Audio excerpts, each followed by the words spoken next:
আজকে দুপুরের জন্য রান্নাবান্নার আয়োজন রেডি করলাম। তো গরুর মাংস আজকে দুপুরে রান্না হবে।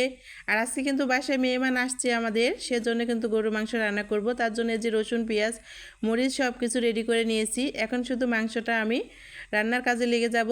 তো মাংস আমার ধোয়া হয়ে গেছে, কাটাও হয়ে গেছে আগে থেকেই। এখন আমি যেই পাতিলে মাংসটা রান্না করব, সেই পাতিলে কিন্তু এই যে মাংসগুলো ঢেলে দিচ্ছি। ঢেলে দেওয়ার পরে সব কিছু উপকরণ দিয়ে দেব।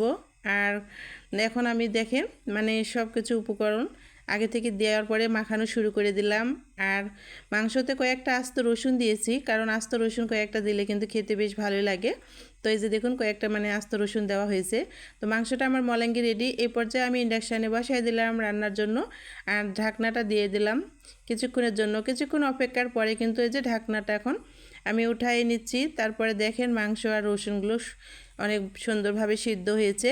এখন একটু নাড়াচাড়া করে কষাই নিব, তাহলে কিন্তু আমার রান্না কমপ্লিট হয়ে যাবে। আর কষানো শুরু করলাম এই পর্যায়ে। তো মাংসটা আমার দেখেন এখন কষানো হয়ে গেছে। এখন আমি একটু পানির পরিমাণ মতো মাংসতে ঝোল দিয়ে দিচ্ছি, কারণ একটু ঝোল রাখবো মাংসতে, সেজন্য একটু ঝোল দিয়ে দিলাম। আর এখন আমার মাংসটা কিন্তু নাড়াচাড়া করে বলক আসলে কিন্তু রান্না কমপ্লিট হয়ে যাবে। তারপরে দেখুন আমার মাংসটা কিন্তু যে রান্না একদম কমপ্লিট হয়ে গেছে। এখন চুলা থেকে আমি নামিয়ে নেব। আর গরুর মাংস একদম ঝটপট আমার আস্ত রসুন দিয়ে রান্না করা কমপ্লিট হয়ে গেল। আর দেখেন দেখতে কতটাই লোভনীয়, খেতে অনেক ভালো লাগে। মাংস চাইতে কিন্তু রসুন খেতে অনেক বেশি ভালো লাগবে, দেখতে যেরকম লাগছে। তো ভিডিও আমার এই পর্যন্তই, রান্না শেষ।